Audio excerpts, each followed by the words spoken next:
Welcome to episode 8 of the Jackson Postcast Behind the Paywall. I guess we've been doing this for 2 months straight now. Wow. I know, right? If it's episode 8, it's our 8th week. So I guess 4 weeks in a month. This may be the most consistent thing I have in my life right now. It's only episode 8, Brent. We haven't made it to 10. This is the most consistent. Oh my gosh. We had a big weekend. You and I both did. We had graduations that we attended of our kids. Mother's Day was today, so I assume you had a busy day with that. Obviously.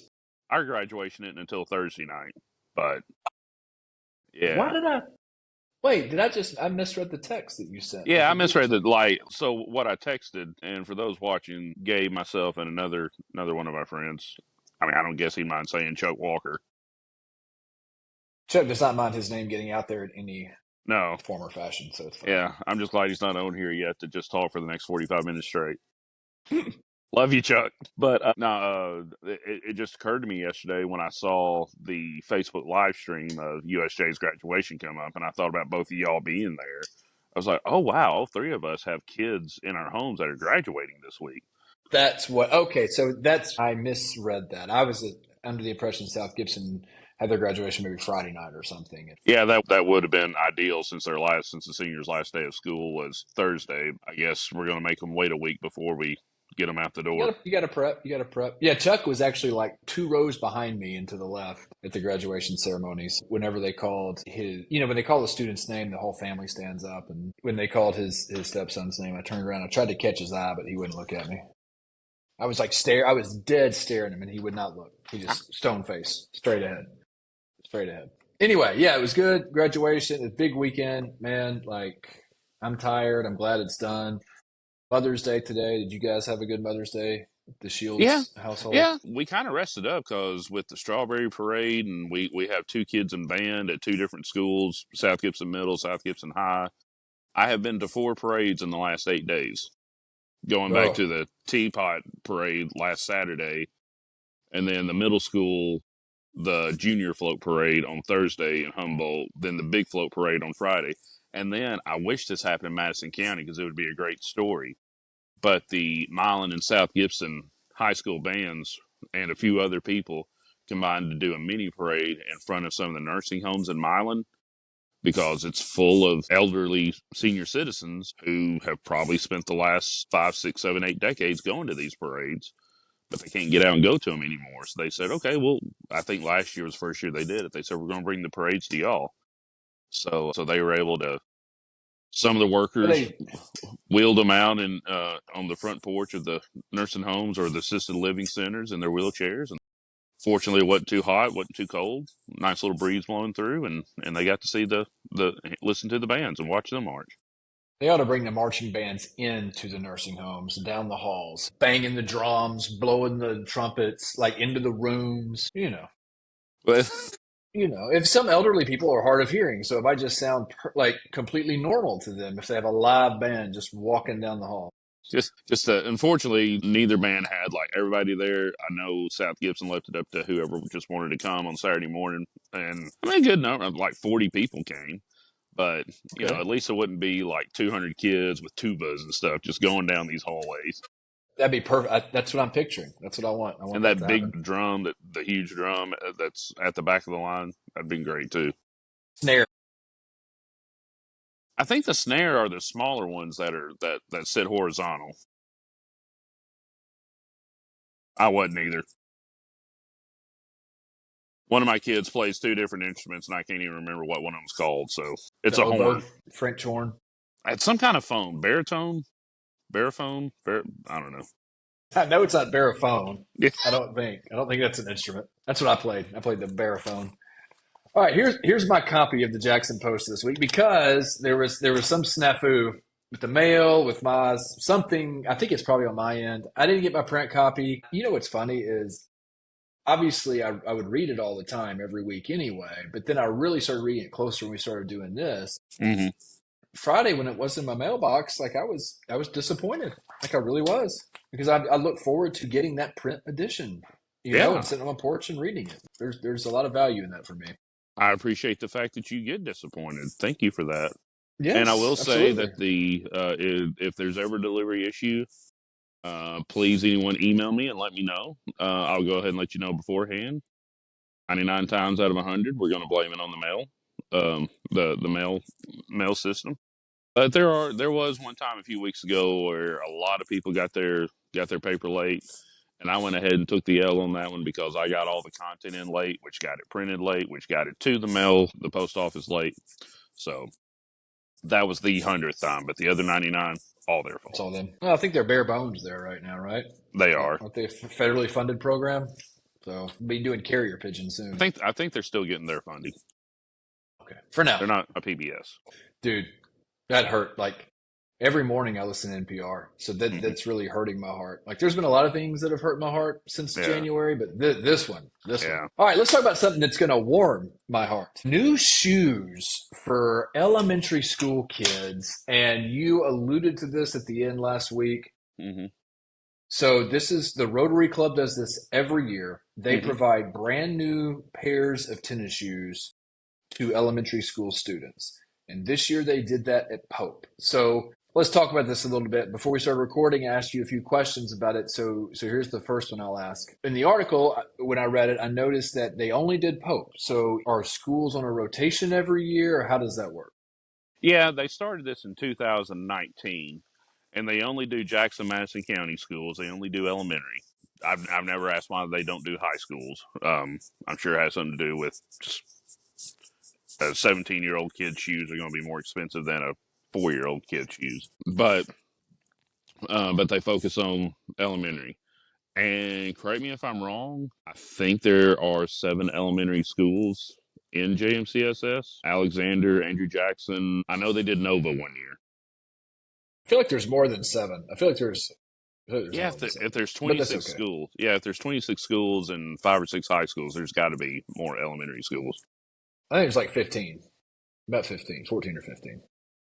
Okay. Or for some reason, well, maybe they did multiple schools a couple of years. I can't remember. Anyways, I want to say that they have gotten every elementary school over those 7 years. So, and essentially what it is there are actually 2 Rotary clubs in Jackson. There's the Jackson Rotary Club and there's the Old Hickory Rotary Club. I've never understood why there are 2. Nobody has told me why there are. It's kind of one of those, we've always done it this way type things. Is there something you want It's to add like, there? yeah, well, it's like the Wolf Pack and the Black and White NWO. It's just right. It's just two factions under the same umbrella. And so whoever's, I feel like Old Hickory would be Wolf Pack, and the Because I think they Jackson started Rotary is. second. They did. I would assume. I'd never even heard of them until like last year when we had, I think, the lady from Old Hickory on the radio with us. The Old Hickory, and I just was totally confused that we had 2 Rotary clubs. So Okay. Well, yes. yeah, I didn't know until I went through Leadership Jackson, and there's a certain day where there's a session about civic groups, and we had, I think, 4 people sitting in front of us. Kiwanis, which I think has since dissolved. Correct me if I'm wrong. My apologies if it hasn't. Exchange Club and 2 Rotary clubs, and the 2 Rotary people. After the session was over, I kind of pulled them both aside and put on my reporter hat. I'm like, y'all got to tell me why there's 2. And well, hey, buddy. And but that nobody could give me a definitive answer on it. No, either way, it's good because you have 2 Rotary Oh yeah. clubs Oh yeah. now, like Sorry. helping to put shoes on the feet of kids who need that. So here's my question: are there certain types of shoes? Like, are all these kids getting Jordans? Are they getting Nikes? Are they Keds? What are we talking? SAS? In past years, they have gotten Nike, but I think that the prices have gone up on Nikes in the past year. That they finally had to say, unless Nike can kind of help us out here with some kind of bulk discount, we can't do Nikes this year. So they did go with a name brand, New Balance. Okay. So I mean, I said that's better than LA Gear, I guess. No, that would be awesome. Yeah, LA Gear. Yeah, we need to bring LA Gear back, yeah. actually. I'd forgotten about that. There's our required use reference right there. I guess the Nike moving away from Nikes might be good. I mean, I don't know. You got elementary school kids making Nikes in China, and then elementary school kids just getting them put on their feet here. So I guess that's how that works. Yeah, That's how the world works in capitalism. That's so. But in all seriousness, like that's really cool that they do Hmm. that. And so before we started recording, you said the cost of this was how much to provide shoes for every elementary school kid in a given school. A little more than $30,000. It may have been closer to Wow. like 33. I mean, I think it was like 460 students Mm-hmm. that got a new pair of shoes and a new pair of socks. And you had a question last week when I mentioned washing their feet. They did have the option to turn down the washing because that's understandably weird for some kids. Sure. Consent, Uh, of course. but for the most part, there was a lot of wash pans getting passed around. Only one kid's feet went in each wash pan. Then they pour the water out and refill it and all that stuff. So they were Did sanitary with we it. did we find out the reason why? Because you said last time, like it wasn't like any kind of like religious thing, but it was more like it is an actual thing you have to do before for the shoes. Is that right? Or Well, yes, I did ask about that for the purposes of this conversation. I don't think I put it in the story.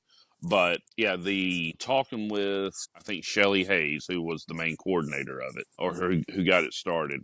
Samaritan's Feet is a international organization that puts shoes on kids' feet. They kind of helped them with this when they got started, and they really pushed the washing of the feet for health and sanitation purposes. They for have sure. since separated from Samaritan's Feet, and they're doing it on their own, and it's not as much a requirement now. But Shelley went ahead and said, we went ahead and kept it though, just to demonstrate that act of service above self, which is a motto of Rotary Club.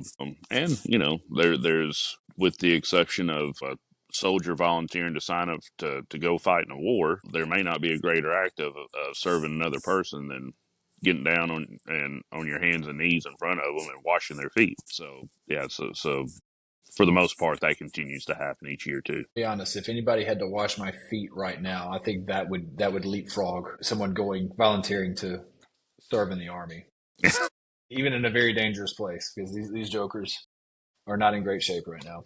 Right. Toenails are a little long. That, being honest, that is a really cool thing that the Rotary Club does. So was Pope the last one you said? Like, have they hit all of the elementary schools now, or is this going to be like an annual thing and they'll just kind of Yeah. make their because Yeah, they they have made one obviously different rotation through. kids. Okay, Yeah. okay, Yeah, they made one rotation through, and they'll start all over. And I guess next year, I think Andrew Jackson was the first one they went to. So I imagine they'll go there again. Nobody hold them to that based on what is said by me in this podcast.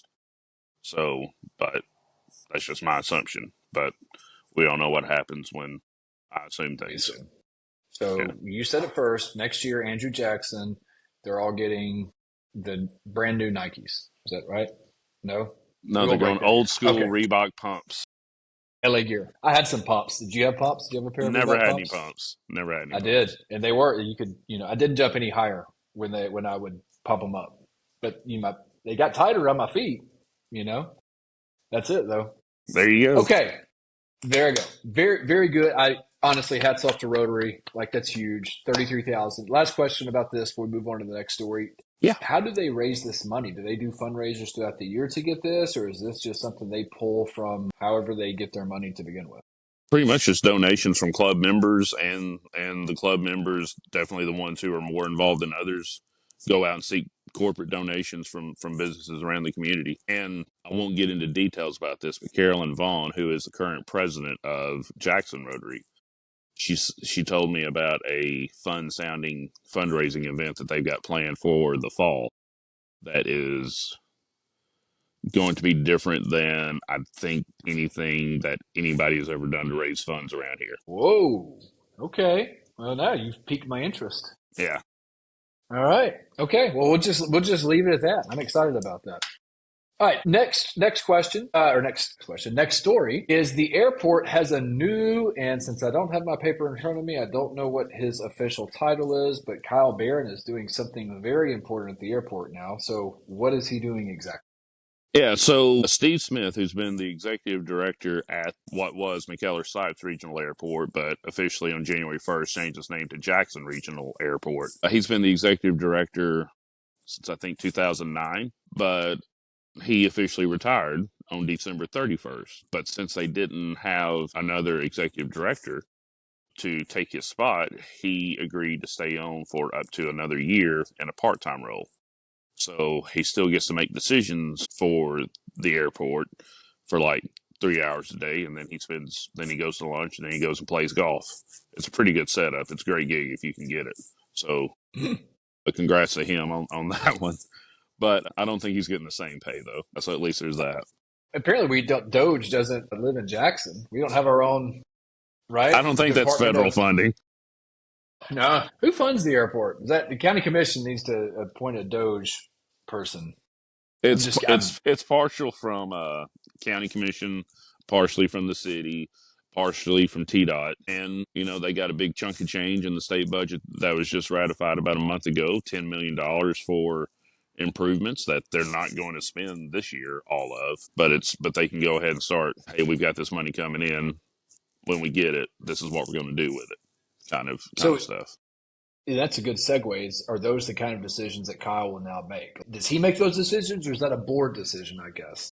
Well, he is not the director yet. Okay. So there was a search, and they had, I forget what the number is. They had a lot of applicants for this position. Kyle Barron, who is formerly with Jackson State and the Greater Jackson Chamber, was one of the final three.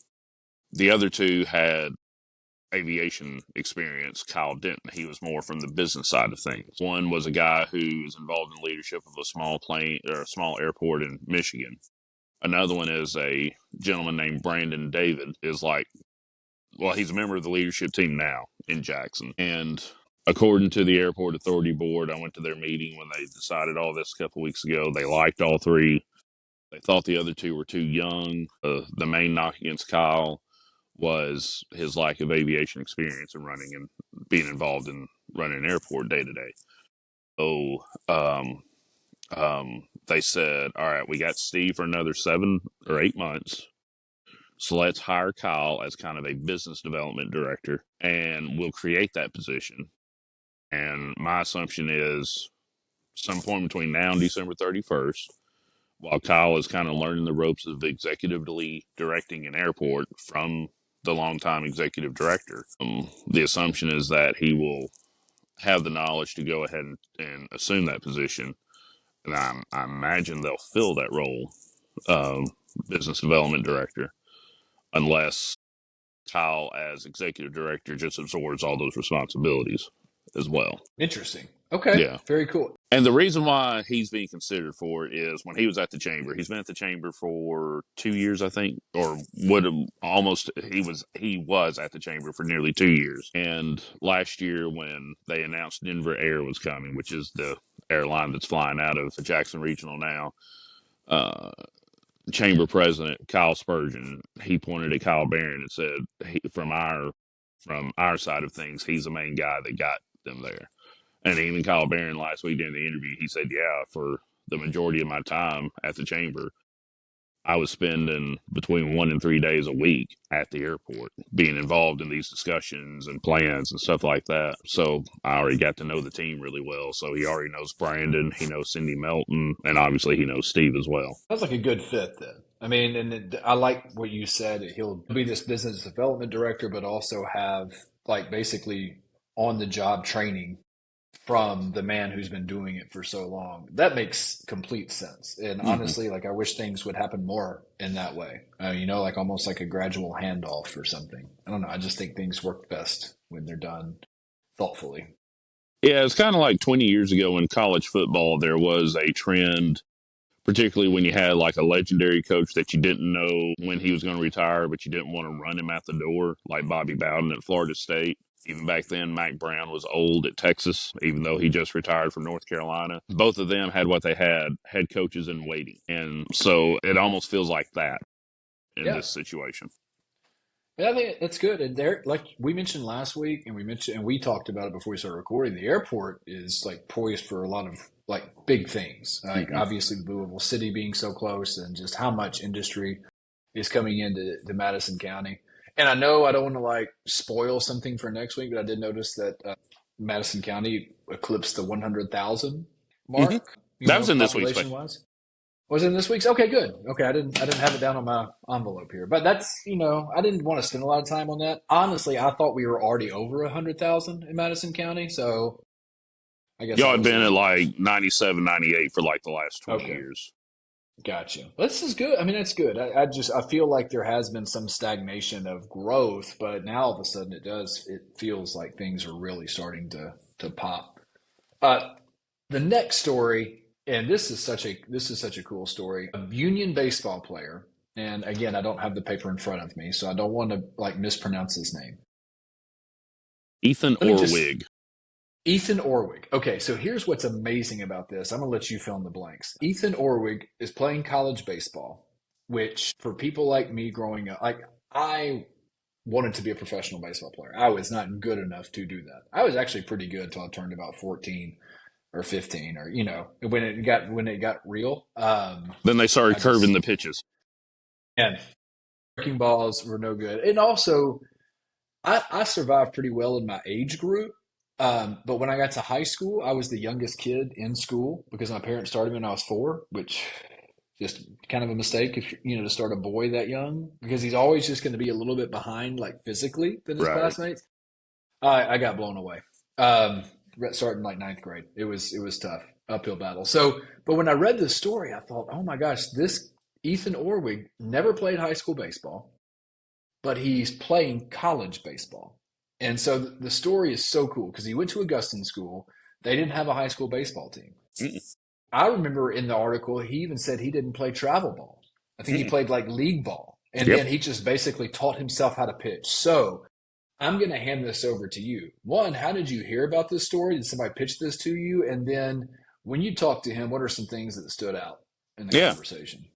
Well, first off, how I found out about the story. A couple of months ago, back in March or maybe February, either way, early in the college baseball season, college baseball and softball both start on February 1st. But you remember when Bob Uecker died, the legendary broadcaster for the Milwaukee Brewers? Well, Union's baseball coach, Casey McGee, played for the Brewers for a couple of years. And apparently, right on up until Mr. Euchre passed, they stayed in touch with each other. I mean, they weren't like texting each other every day, their deepest, innermost thoughts, but they stayed in contact. And for years, Mr. Euchre would send Casey's kids Christmas presents and stuff through the mail. So when he died, I went and did an interview with Coach about, tell me about Mr. Euchre.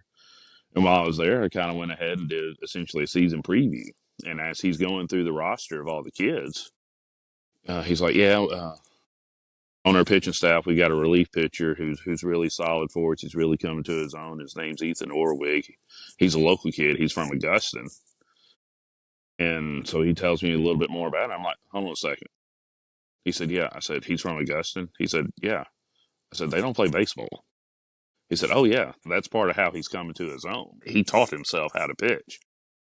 I was like, really? And I assumed he did play travel ball, because a lot of kids who wind up playing college baseball and they go to private school, they generally play travel ball. But when I sat down with him this week, he said, I never did. I played rec ball, but, you know, with all due respect to county league rec ball or city league rec ball, that is, and travel ball can be described as this too, but most of the time, rec ball is the epitome of daddy ball. And so he didn't really have great coaching to really fine tune his skills.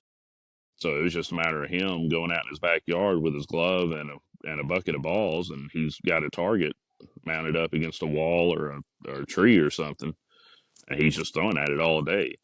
And because he didn't have that formal training to do it, he said, my delivery is so awkward. He said, I'm almost like one of those old timey pitchers that you see, uh, uh, like Babe Ruth, Willie Mays type era, Lou Gehrig, where they're standing and they're doing all the swinging with their wind up and doing both hands and stuff. He said that's what I do. He said, and I showed up for a showcase at Union the summer before my senior year. I didn't really go into detail a lot on this part of it, but he said I tried out. I just wanted to get on the team and hopefully get on the field. So I tried out for shortstop. And then I tried out for pitcher and the reason why I tried shortstop was I was afraid I'd look too awkward as a pitcher. So I was like, maybe I can do good at shortstop. He said, but I was, you hear about wild pitching from the mound. He said, I was wild pitching from shortstop. I was trying to do all these, get the ball and spin around and try to throw it in mid spin. He said that works for people that are good, but people like me that aren't good, that ball was going anywhere. He actually hit one of the coaches in the head, but that was in the summer, and then he didn't hear from Union until the following winter. But they called in February and offered him a spot on the team, and of course he took it. That's amazing.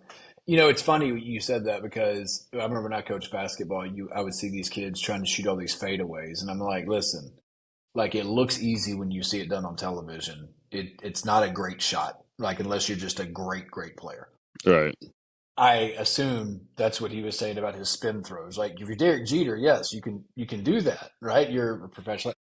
And Jeter makes it look easy. And Yeah. when you get out there and even if you're a great athlete and you're an 18-year-old kid, like some of that stuff is just so hard to do. But I guess they obviously saw his arm strength, even on those wild throws, and they're like, "Hey, we got something here." Did he say that his mechanics changed any, or like I mean, as he got to Union, or is he still doing the whole like old school wind up and stuff? Some pictures that I got of him in action, he's still looking like he does some things on the mound in his wind up that not a lot of guys who make it to college baseball these days, no matter if it's Division II, Division I, NAI, or whatever. The closest person in the last 30 years I've seen do anything to him or like him would have been like maybe Hideo Nomo with the Dodgers. If you remember him, he was a guy that would literally look at second base and then turn around and do all Yeah. that stuff too. Um, the picture you had in the paper, at least in the PDF that I was looking at earlier today, even his drive or his delivery looked non-traditional, I guess. Almost And sidearm.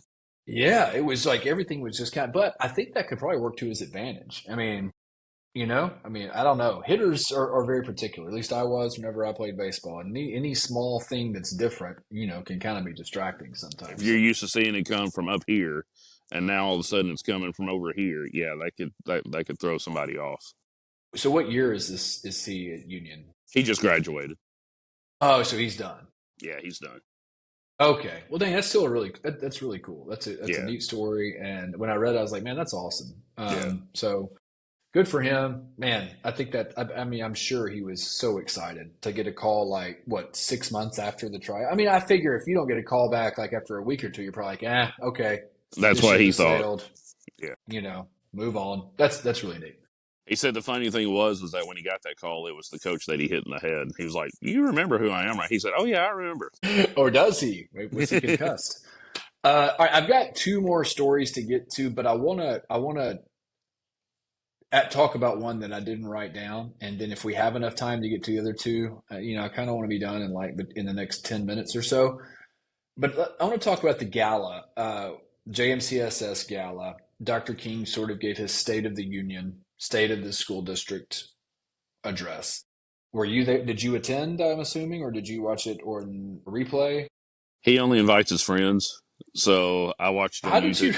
Okay, I was going to say, I didn't know. I didn't know. No, even if I had been invited, I couldn't have been able to go because one of my kids had something going on that night, band or graduation related or something like that. So you streamed or you watched the Yes. recorded version of it. April Okay. and May, a lot of evening events are watched by or covered by the live stream later on. So yes. What I know, he sort of referenced his speeches from years prior, and this is year 3 or year 4. I Year can't remember 4. which one. Year 4, and so he sort of combined, like he made it sound like he had already had like all of these charges that he was going to give to the audience already like pre-planned 4 years ago, and they all seem to stack with one another. Either he did plan them 4 years ago, or like he is just really quick on his feet to connect all of these things. Could be both. Yeah. So what was his charge this year to whoever was in attendance? I'm assuming it's more of a communication to the entire community. What did he ask from the people listening to his speech? Yeah. Well, first off, I want to preface the answer with, if you look at the previous 3, it's a natural progression. The first one was say something good about JMCSS. After that, it was talking about specific things going on. Last year it was, hey, you're doing good, stay with me.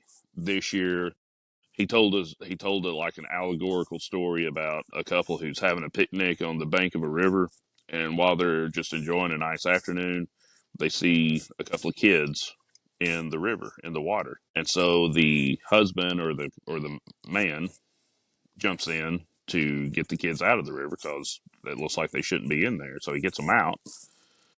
Well, he gets back to the bank and there's more kids in the river. And so both of them are jumping in, getting kids out and getting them out. And every time they get back to the bank, they see more kids in the river. Well, finally, the woman starts walking upstream and he's like, where are you going? I need help with these kids. She's like, I'm going upstream to see why these kids are getting in the river and see if I can stop that. And so he used that to kind of say, we are identifying a lot of the problems in JMCSS and we're trying to combat them. Two examples he gave were truancy. And so they're still kind of searching for that. And the other one was early ELA type education. And he got a round of applause when he said, we're switching to a different kind of phonics education this fall that we've already started and with a small number of classes, and it's doing well already. I think that was a big thing that we heard a lot about during school board elections or school board races leading up to that. That was a point of not contention. There was just a big groundswell from certain parts of the public about phonics based reading, which is interesting because my mom works in a school, an elementary school here on a contract, and they Oh, no. use phonics based. Okay, they use phonics based reading there. No, There we go. wow, there we go. And my wife So just did said, he? What'd she say? well, my wife was just talking earlier tonight about, hey, you need to look more professional in these videos. It's all right. We do what we can. We do what Yeah. we can. But so did he mention specifically what the phonics based curriculum was? Or are they just trying something new in a few schools and just seeing how that works? He mentioned it. I wanted to say, and the name has escaped my mind. I want to say it started with an M, but whatever it was, I mean, I was here in last fall at a education vision meeting that a couple of classes at Alexander had already started using it like a month before, and they were already seeing improvement in the classes that were using it then. So they're like, okay, this is enough for us to kind of spread it throughout all the elementary schools by next year. Okay, and I've heard that too. I've heard it's getting good results at other schools, or the schools that are piloting it, I guess, for lack of a better word. Right? The first thing that you mentioned was truancy issue, and Mm-hmm. you can have the best curriculum, the best teachers in the world, but if kids don't come to school, man, like there's just nothing. I mean, you're just not going to get any kind of the results that you want to get, educationally speaking. Yeah, there's going to be up to 200 kids at the new Pope School in this brand new state of the art building. But if 300 of them aren't coming to school every day, that building is going Yeah, to do them no good. right. You know, and it's not an excuse. And I know outside of Jackson, we're like, well, we don't really care about other districts necessarily, but this isn't just a Jackson, Madison County school system Mm-mm. problem. Truancy is not. It is, especially since COVID. It is just it's widespread. I remember even at my daughter's school, she just graduated.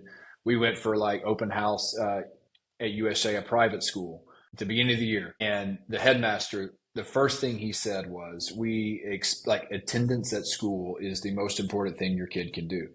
And he said it in a way to make sure, obviously, parents, I would think, know that, but it seemed like they had also had issues with absenteeism too. Wow.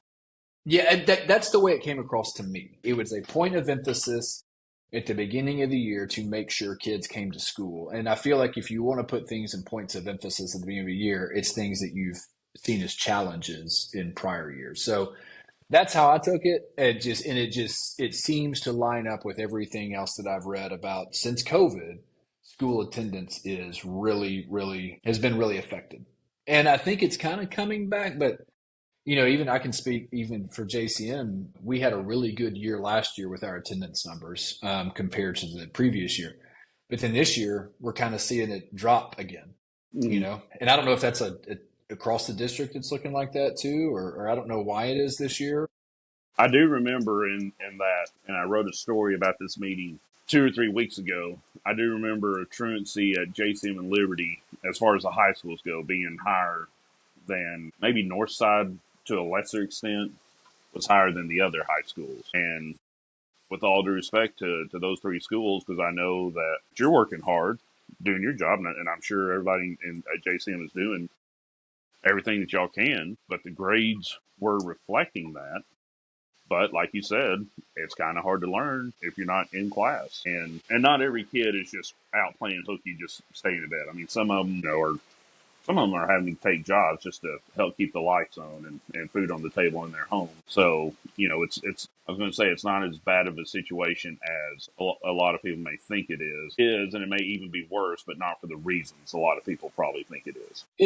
There are a lot of variables that go into why a child is or is not at school. I can give some anecdotal examples that are just completely obviously true. Right. I don't think they're common, but I mean, we have students at our school that if they miss the bus, that's it. Like Yeah. they don't have any other way to get there. Because mom or We've dad's had already gone to work, and they're not, and they can't leave their could be job to that, come take them to school. right? Or no transportation outside of that school bus. Mm-hmm.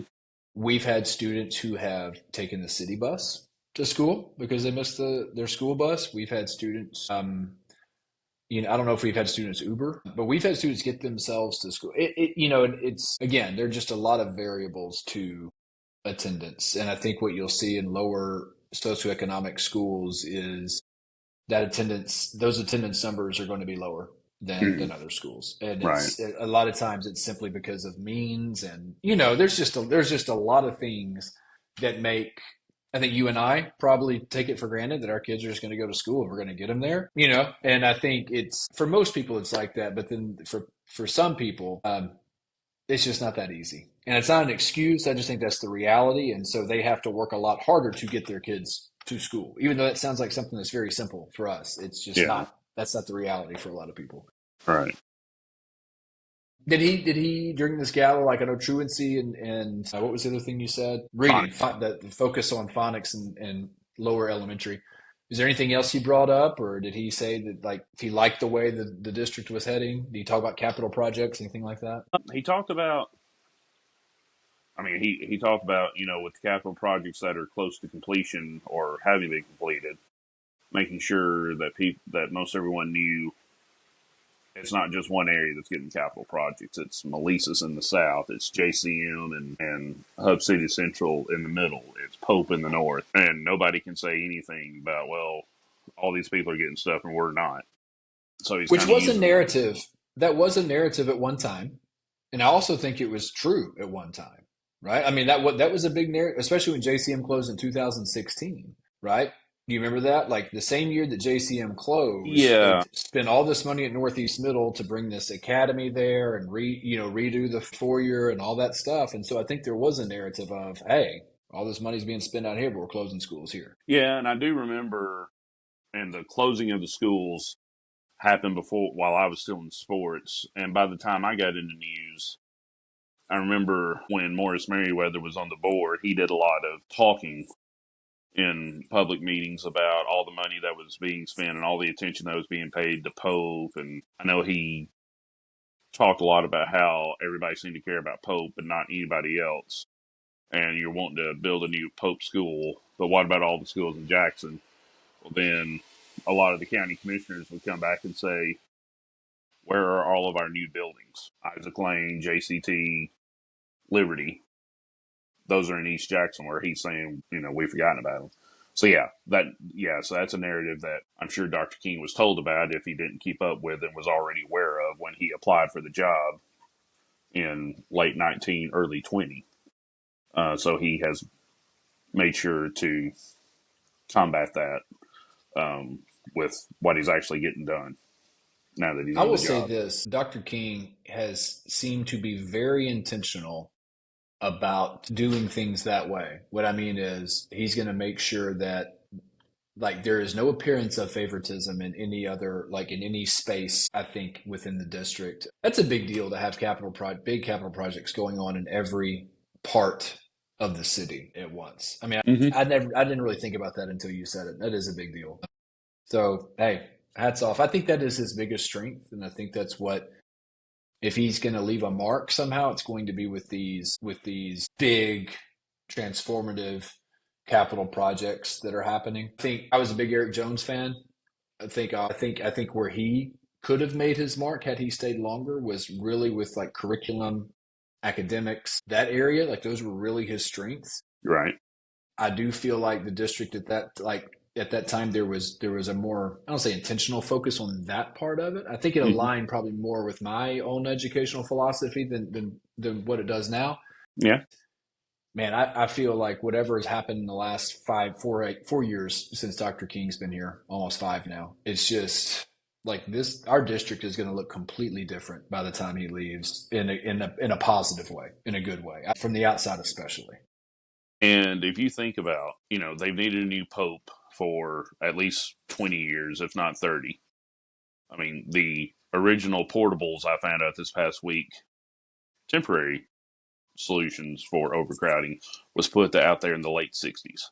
Mm-hmm. So you can make the argument this new building has been needed for 60 years. So he's got Pope. He's solidified his legacy in that area of the county. Melissa's has been brought back online. That building has while it's not a Melissa's middle school or even a Melissa's high school, there is a purpose in that building. Kids are back in that building. And some really good things for 21st century education are going on in that building. That story is coming in the next week or two, hopefully this week.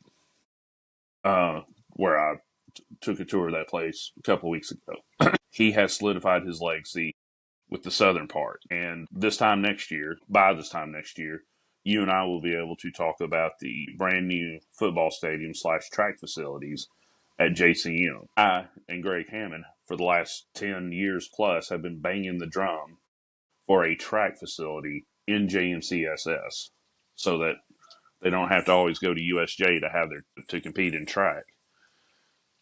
So he solidified a legacy there as well.